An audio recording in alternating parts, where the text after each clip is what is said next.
Bonjour à tous. Configuration très particulière ce week-end qui va attirer notre attention.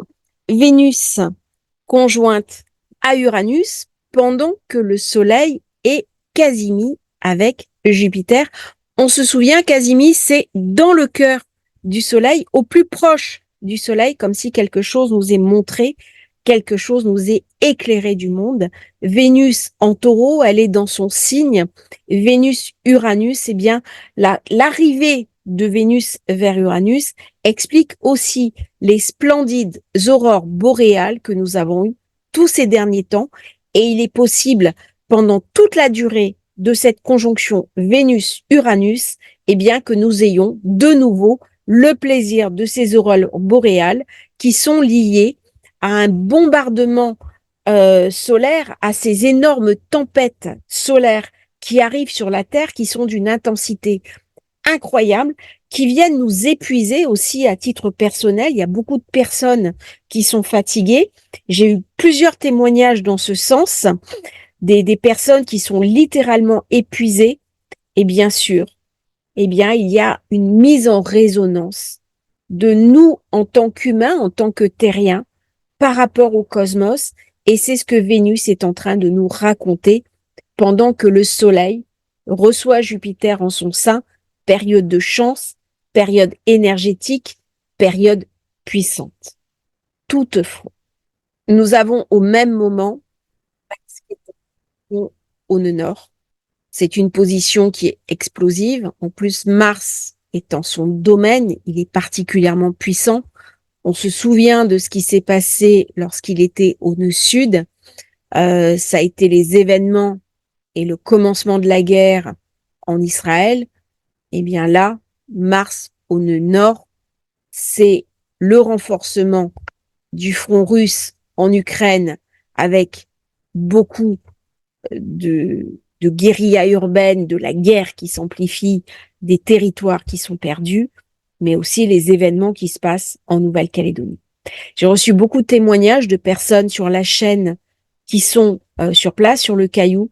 Je les salue, je les embrasse et je leur souhaite vraiment bon courage avec tous ces événements très violents, ultra violents qui se passent avec Mars conjoint nœud nord.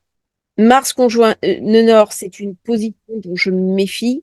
Je sais que c'est une position qui est très dure. C'est non pas un état de guerre, mais un état limite insurrectionnel.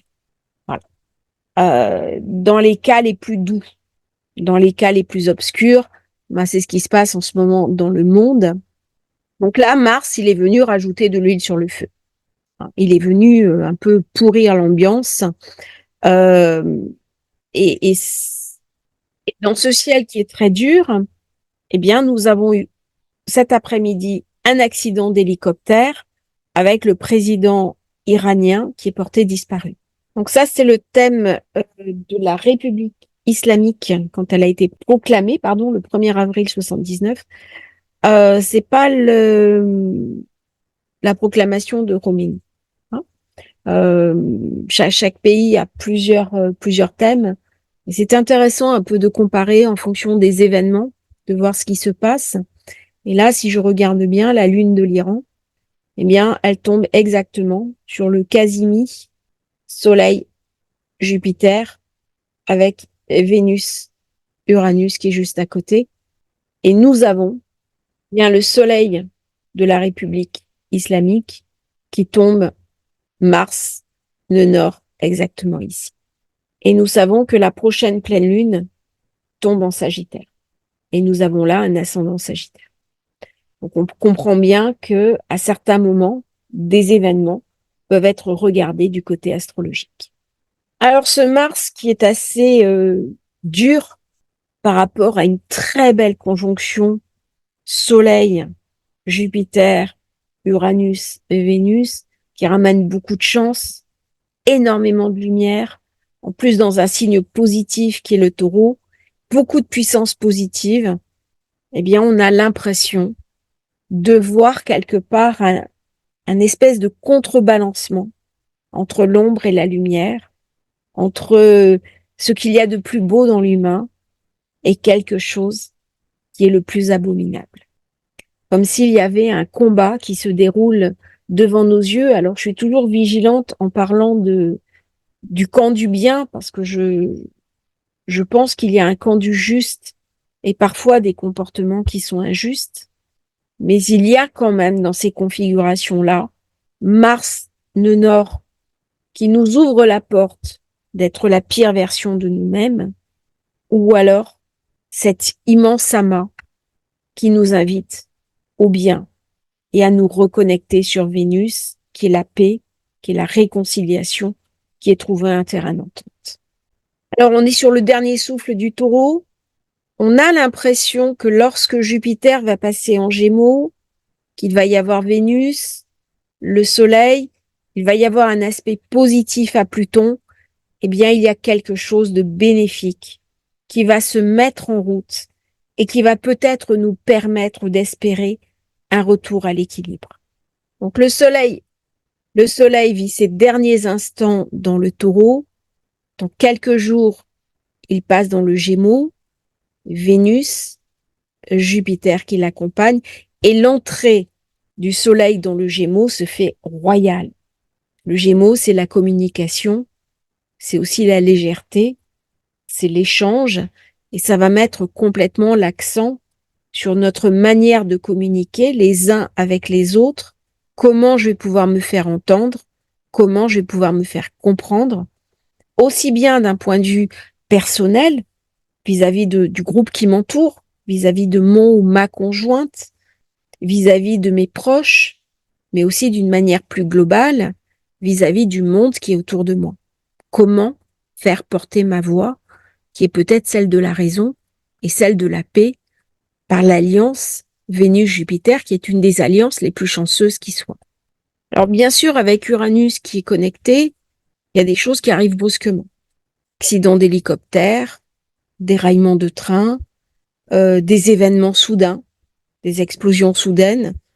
En plus, entre Vénus, Uranus, Soleil et Jupiter, nous avons une position planétaire avec une étoile fixe qui est Algol, qui ajoute de l'intensité à la configuration. Et une intensité qui peut être dramatique pour les gens qu'elle peut toucher. Donc toutes ces configurations-là viennent un petit peu réactiver cet événement qui avait eu lieu au mois d'avril, qui était l'éclipse solaire en Bélier, avec la conjonction, bien entendu, Jupiter-Uranus en Taureau. Et donc, avril avait vraiment été le début d'un nouveau chapitre.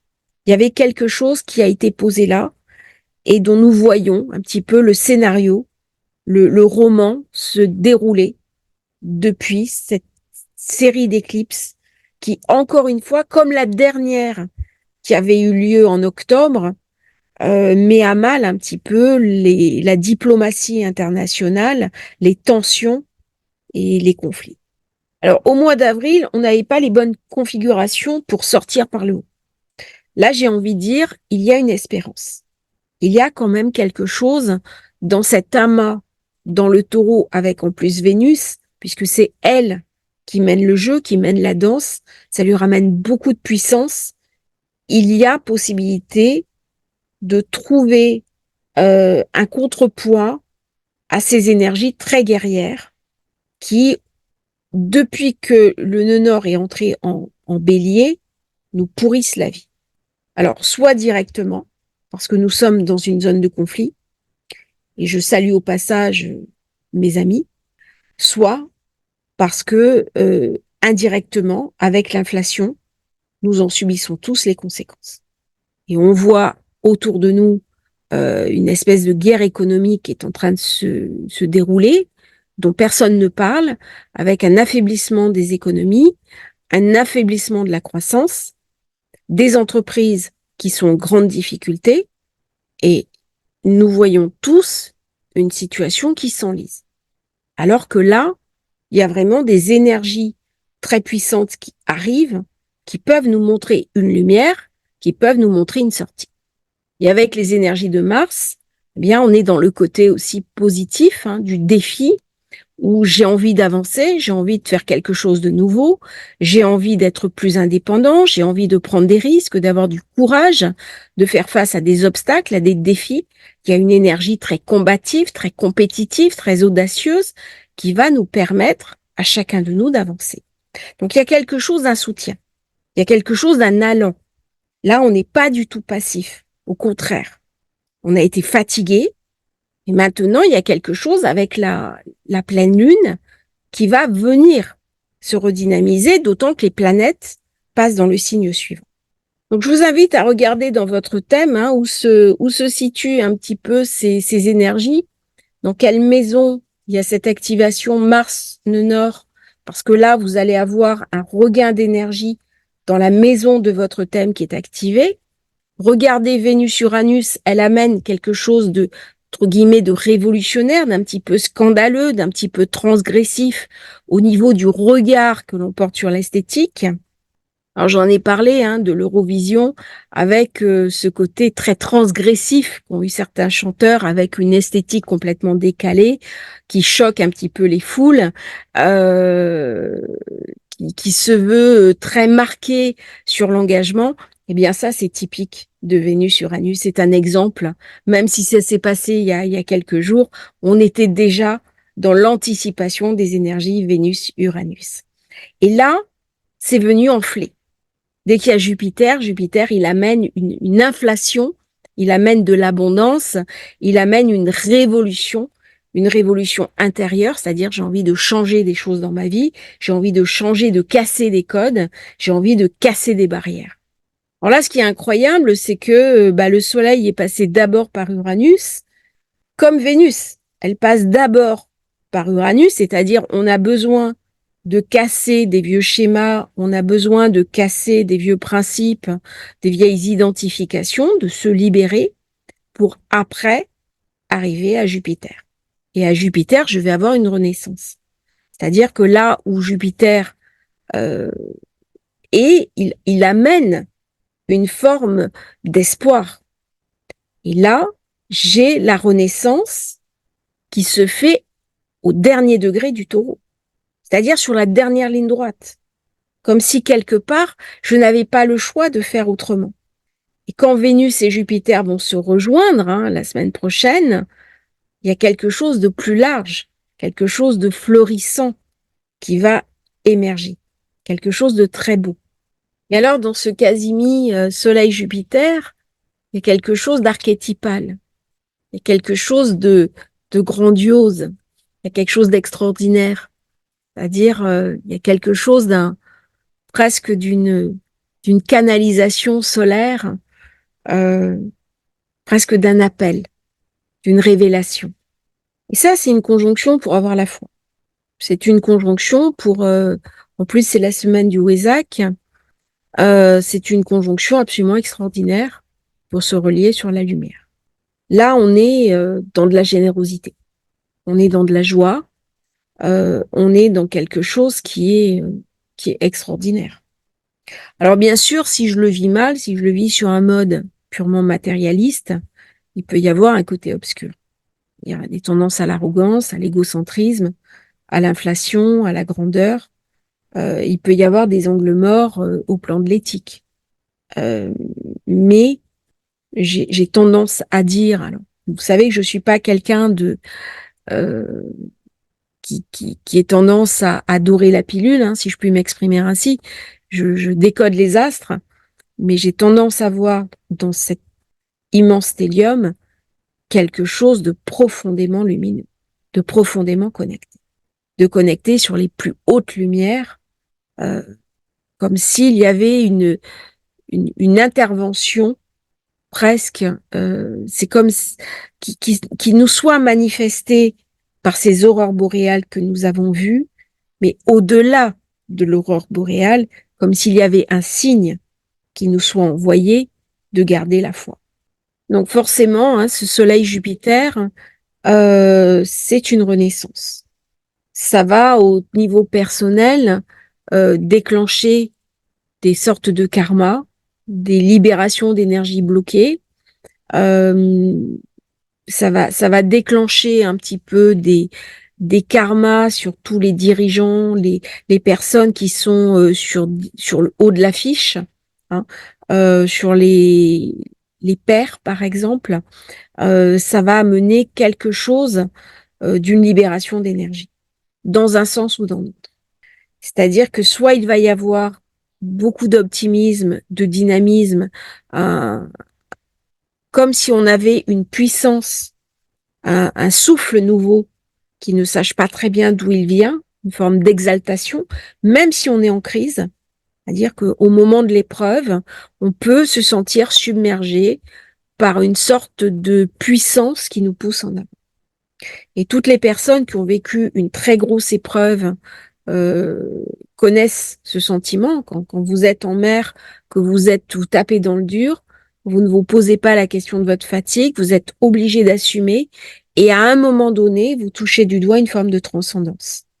Et donc, c'est un amas qui va me parler de, de, de me connecter aussi avec mes sentiments, avec ma générosité, avec ma coopération, avec la capacité de tendre la main à l'autre, d'être bienveillant et de faire jouer une forme de solidarité. Je pense qu'il va y avoir beaucoup cette semaine de mains tendues, de solidarité, et il y a quelque chose de profondément masculin. Hein, là, on est sur Soleil-Jupiter, on est sur des axes qui, au niveau des archétypes, l'un, c'est le principe de vie et l'autre, c'est le dieu de l'Olympe.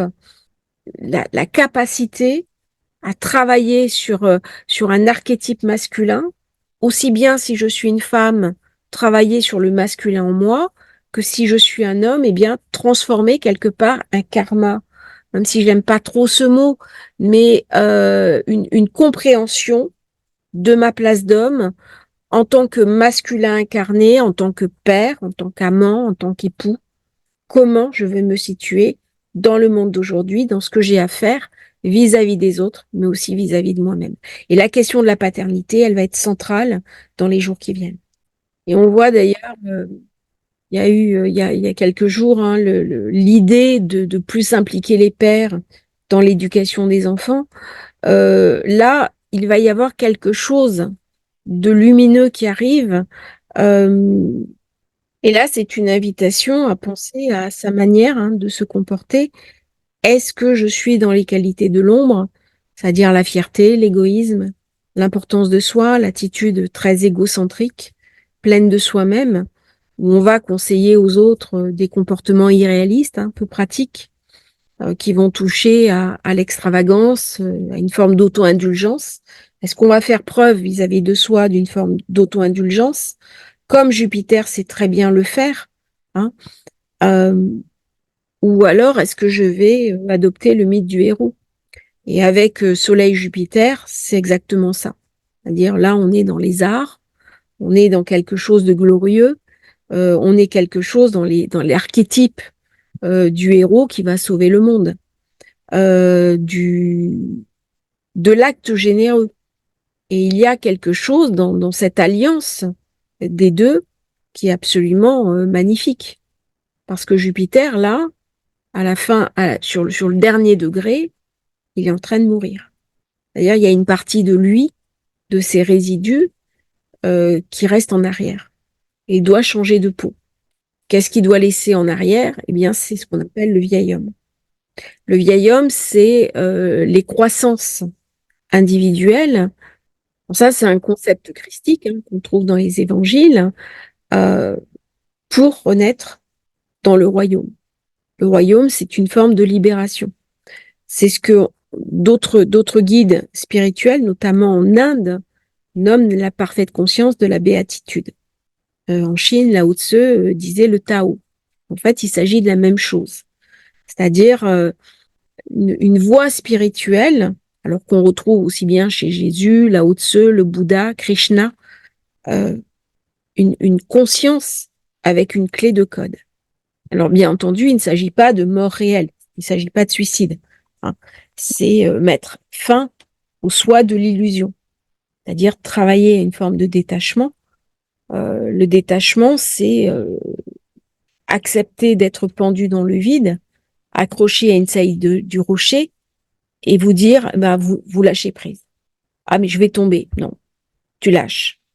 Tu lâches et à ce moment-là, on va perdre quelque chose qui est un attachement, quelque chose qui est au-delà de nous, hein, qui est une sorte et de toute façon, on va s'envoler. Alors là, je touche à des sensibilités quand même très philosophiques, très mystiques, parce qu'il y a aussi chez Jupiter la question du guide. On voit toujours Jupiter comme cette conscience financière, la conscience de la réalisation, la conscience de l'argent, celui qui amène la prospérité. Mais c'est aussi celui que l'on va écouter, qui est le maître de conférence, qui est le conférencier, qui est l'enseignant de haut niveau, qui m'amène son savoir, qui est une source à laquelle je vais aller m'abreuver. Et c'est ça qui redevient quand il est quasi mis au soleil. Laisser mourir le vieil homme, c'est le non-agir. Alors vous allez me dire à quoi ça sert le non-agir. Si je reste dans un coin et que je fais rien, c'est de la procrastination. Non, c'est abandonner le fruit de nos actes. C'est-à-dire que peu importe si le fruit de mes actions sont récoltés par d'autres, c'est parce que je vais offrir mon labeur au divin. Je vais me mettre dans un service de don. Ça, c'est compliqué en fait. Et pourtant, c'est une notion que dans cette conjonction-là, on est invité à regarder. C'est aussi prendre conscience, par exemple, de la beauté qui m'entoure, de la beauté de la nature, et je ne l'ai pas créée et j'en bénéficie. C'est-à-dire, si je regarde une journée glorieuse d'été au soleil, devant la mer, il y a une beauté qui m'envahit. Et cette beauté, elle m'est donnée. Et il y a, dans cette beauté, une capacité à me faire renaître. Donc, dans cette conjonction, je vais pouvoir toucher à une idée plus précise de moi-même. C'est comme si j'étais un élément du tout, un atome, dans sa simplicité, mais je suis nécessaire à la vie. Et c'est cette simplicité qui me donne ma beauté et ma suffisance. C'est ce qui va me rendre fort. C'est ce qui va me rendre confiant. C'est ce qui va me rendre quelque part brillant.